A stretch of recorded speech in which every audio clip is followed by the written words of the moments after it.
Welcome to one of the most underused strategy in scholarship applications called emailing professors. This is the fourth episode of the Potently Global Scholarship series, a scholarship masterclass aimed at demystifying everything you need to know about scholarships. If you have not watched the previous episode, it's important you watch them because all of these episodes are connected together. And called emailing professors for research scholarships like Australia, RTPs, Korea, GKS, China, CSA, or even PhD programs in the US, UK, or Canada, Australia, or any other countries. And we're going to look at most of these countries in detail in this episode. You need a confirmed supervisor in most of these applications. And this is often the difference between the successful applicant and the rejected one. And this session shows you exactly how to write that email. Everything you need to know about cold email will be demystified in this episode. And you may be wondering why cold email changes everything. So, how many of you have ever emailed a professor directly? Most have not. So, put it in the chat. And it simply means this is a low competition because most people don't really know about this strategy, or they feel reluctant to send emails to professors, or they don't even know how to, which is probably easy. So let's break it down exactly how to do it.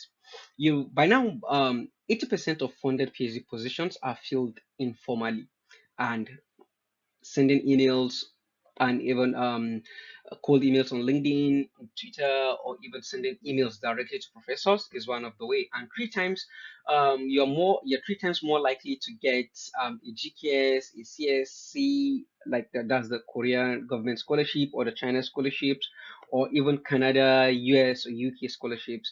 When you have a confirmed supervisor, and most scholarship portal ask for this specifically. In the first two episodes, we talked about the types of scholarships. You see, when we talked about the university-based scholarships or those research-based or research type of scholarships, most of them require this, and it's zero. The cost of sending an email to professors is zero, and the most important thing, or the interesting thing about this is there are even some scholarships that you are not aware of.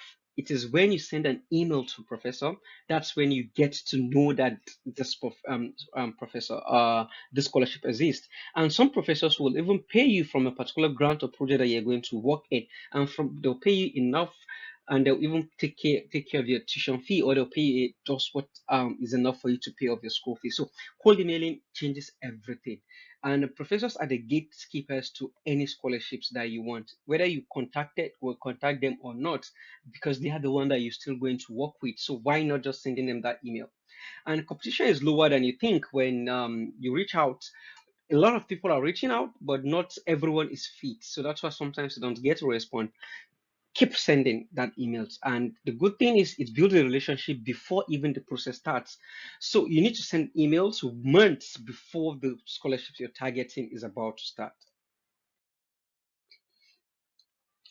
Now a professor can tell you in the first instance whether the email is generic or personalized. So if it's generic, it gets deleted. If it's referenced their specific work, it gets read. So the research phase is not optional, it is the strategy. So you need to do your homework. And these are the 5 steps. As usual, we like to break things in fives. So one, read 2 of their recent papers. Find their Google Scholar or ResearchGate profile or their Oxid profile, read the abstract and conclusion. You can use AI tools like Note LLM or SciSpace to summarize them. We're still going to look at this in the future, but if you attended the summer experience program, you already conversant with this. If you haven't, you can already go and watch them. Then check their current funding projects so you will know where it aligns with your background or your interest. And look for open PhD positions. Some will tell you in the vacancy page, they'll tell you they're open for students if it's PhD or masters, and some would not say anything, but if you reach out, it always works. Understand that research curve, and lastly, check if they supervise internationally. That is, if they accept international students, so you wouldn't be wasting your time reaching out to the wrong professor. Now, how do you find the right professor? So You need to create a short list of 10 to 15 professors, not 3 to 10, 10 to 15. The response rate for cold emails are typically 20 to 40%. Even with a great email and a good hook and a header, you need volume actually. The volume works. It works. Shortlist broadly, then personalize each email individually. This is non-negotiable. AI can help you, and these are where you could find the right professors: Google Scholar, ResearchGate, university departments. You can check the partners universities like studyinkorea.go.kr for global career scholarship. You can also check LinkedIn academic profiles. You can check from conference papers and proceedings. These are 6 major ways you can find, but there are other unconventional ways, which is seeing the research that a supervisor is or a researcher is doing on X, where they post it on X or on Reddit or even on other platform. Another thing you could do is there's this special AI tool called the Scholar Reach. I'm going to have a dedicated session with you guys over there that can help you to identify. You just tell it where you tell it what you're looking for, and it helps you to streamline all of that. And next, I'll walk you through slowly the anatomy of a winning cold email. One is the subject line. You need to have a specific and professional subject line, which mentions your research area and your name. It gets the email opened. So you need to have a hook at the top, something like prospective PhD students with you can now say seeking for PhD um, seeking for PhD in blah blah blah whatever your field is, and you can even say that an experienced bioinformatics seeking for postdoctoral experience, or you could say a analytical analytical driven um, computer engineer seeking position in computer vision if the supervisor you're reaching out to works on computer vision. That's that. And then you need to have an opening hook, which is usually a 2 sentence. So reference their specific work, show you have actually it shows that you've actually read their work, and then it's going to give interest for them to be able to read further. Then you tell them who you are, which usually 3 to 4 sentences. You shouldn't like I'm a student, but I am. You shouldn't be like, you should write clearly, and you have to kind of attach purpose to whatever you're doing, whatever. Why are you telling them who you are?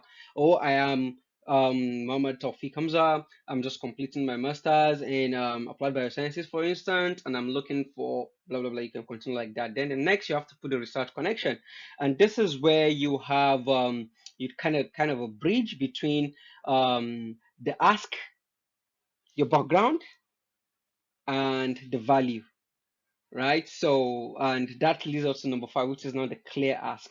You're already like softly, you're not like subtle ask in the number 4. You're not directly asking. You're just trying to say the value, and then the bridge. You're trying to bridge the gap or where the ground for where you do the clear ask in 1 to 2 sentences. And if you have publications or anything, it is in the number 4, step 4, where you have to say all of that. And subject lines that get opened usually. So when you say PhD application, that's too vague. Instead, you should say PhD inquiry, sustainable urban water system. Hamza tip top, my soil, yeah, tip top Hamza. Okay, and you should say, instead of saying I need help with my scholarship, of putting no context. Instead, you should say research collaboration inquiry, climate modeling, then you put your name. That's for the subject line, right? Then instead of saying hello professor, instead just a prospective PhD student, machine learning in healthcare, you put your name. Like urgent PhD funding query. Nope. Instead you put inquiry, doctoral research in public health policy, you put your name. So you need to be able to give the subject line that gets your email opened, because the most important thing is for you to have your email opened. If your email is opened, then automatically you stand a better chance of getting everything right. Let's move on.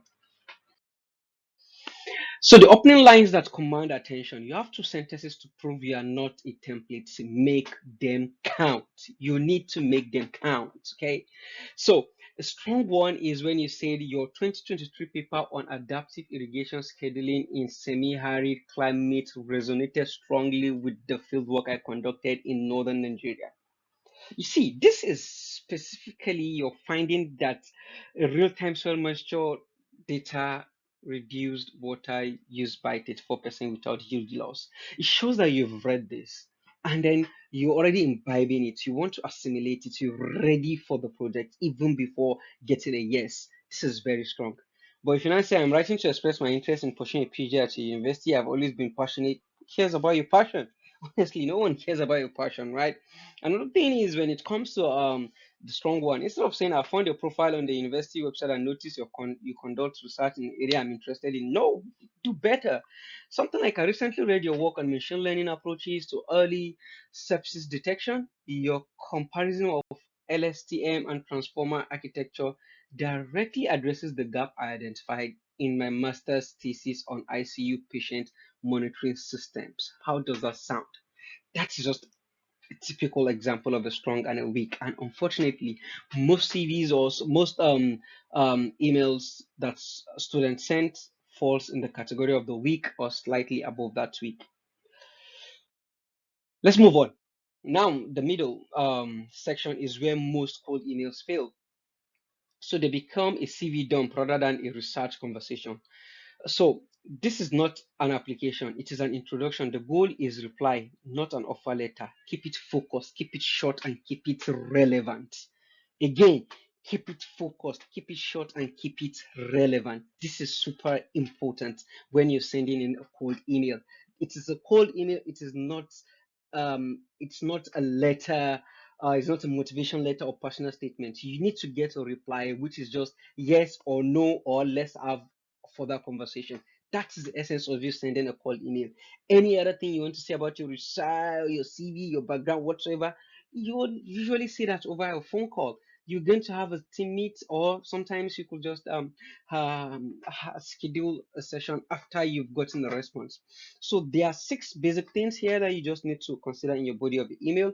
You need to reference at least one specific paper in detail, and then you need to propose a research direction or question, and you have to keep it under 300 words in total.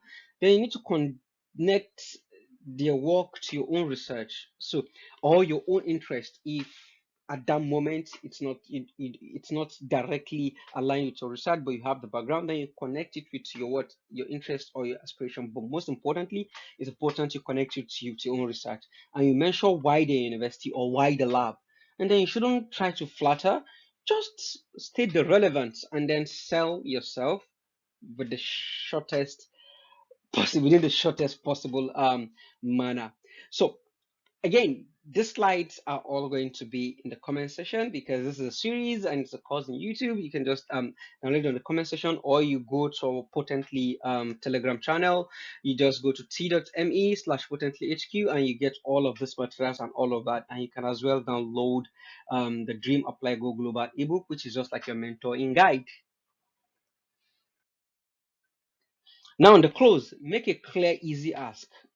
Instead of asking for supervision in the first email, you should rather, will you be open to a brief 15-minute video call to discuss whether my research interests align with current projects in your lab? That's a better ask. A multiple ask, could you review my proposal? Tell me about funding. No, that's too much. Just ask, are you currently accepting PhD students for 2025 start or 2026 start or 2027 start? And ideally under the specific scholarship program. And then if you may decide to now ask, in the absence of that program, you want any other program. And there shouldn't be need for any vague clause. I hope to hear from you soon. No, I will be happy to share my research proposal and academic transcript if that would be helpful for your consideration. You are indirectly saying, I'm open if you need anything. That is how you strategically close an email that you want to send to a professor. Now, this is a cold email template for you. It's not the best, but it's definitely above average. You have the subject, PhD inquiry, climate adaptation in dry land agriculture. My name, maybe Tip Top Hamza or Hamza Tip Top, this one for anyways you put it. But my name is actually Muhammad Tawfiq Hamza, which I know you already know, but I'm just popularly known by Tip Top Hamza. Then you put the dear professor, you put their last name, and then you can see the clear ask there stating the paper here. You can see your 2023 paper on soil, carbon, wherever. You can see how it's been stated. Particularly, you're finding that no till Exactly. And then you now say I'm a master's of agriculture and science from Purdue University, where my thesis examined the impact of blah blah blah blah blah blah blah. I have field experience across tree growing reason, blah blah blah blah. I am targeting GKS, whatever scholarship you're looking for. And then I'm particularly interested in exploring how how your reduced tillage modeling could be adapted to sub-Saharan. That's it. Will you be open for a brief blah blah? Best regards, your name. Exactly. You see how it goes. Is it the smooth enough? So now take pause this video, try to write one yourself using this format. Okay, before you start thinking of AI, you need to get creative yourself. AI will just amplify your thinking. Don't allow AI to do the thinking or do the work for you. Now it's time for you to write yours. You can pause this video and be in the comment section waiting for you. Now the follow-up when and how. So follow up once after 10 to 14 days politely, then move on if no reply. That is why emails is a game of numbers. Again, it is a game of numbers. One polite nudge is professional and expected. Two is acceptable. Then three is harassment. Never complain about no hearing back. That immediately disqualifies you. Many professors are busy and they receive tons of emails every day. So if you get a response, good. If you don't, move on. Keep sending your emails. Now here is a simple framework. Day 0, that's where you send your email. Day 10 to 14, that's where you send your follow-up. 24 to 28, no reply, just move on. Anytime, reply, receive, respond fast. That's just how it works. Simple, no edicts, no overthinking, just action. And next, you may be wondering reading replies and your next step. Let's say you've gotten a positive reply, then you reply, yes, happy to chat, or send your CV. You understand? Conditional reply, send more details about your project. Oh, I'm happy. These are just the kind of things you need to do, and then this is how best for you to approach it. You can pause this if you want to read it, or you check the comment section to download this PDF, this slides, so that you could be able to study alongside this. This is, if I were you, I would watch each and every single episode in this series and also read these materials. This is hard work of the Potently team, and I'm just fortunate to present it on behalf of the team, not just as a founder of Potently, but as a member of the team that have experienced scholarship from undergraduate all the way to postgraduate. I've always been on scholarships. Okay, so next, you need to thank them warmly, ask if they know a colleague who might be a better fit. That is, if you've getting a rejection. Okay, so these are the four scenarios that could play. Either you get a positive reply and then they'll ask you to send a CV, you send it, or they ask you if you're available for a chat, you tell them you're available. Conditional, they require for more information, project, or they'll tell you apply for much, or they can just tell you that apply formally and mention my name. No stories asked, nothing much. That happens a lot as well. Or negative reply, people ask them to recommend someone. Or no reply, just move on, guy. Just move on. You can move on. Life is too short for you to waste it on just one um one ghost email that one email that just went into the sky. If you've been ghosted, no problem, man. You're also going to ghost someone someday, or you've ghosted someone in the past. That's how life goes on. Okay. Now let's move on. So these are common cold email mistakes. Sending the same email to everyone. That's a very, like, some of those professors know to themselves. Some I can remember a student sent a professor to an email send an email to professor. The professor does not have a chance. They don't reply to the student. Went to speak to this another supervisor or professor, which is his colleague, on behalf of that student, and they were like, oh, that student he has already sent to me. Okay, okay, fine. So imagine you're sending the same generic email to all of them. They'll be like, hey, he's not serious, man. So no one is going to take you serious. And then emailing two professors at one institution, too many. If you email 5% in the same department and they compare notes, you look unfocused and disorganized. You see, so you need to attach your full CV and proposal upfront. Do not attach anything unless asked.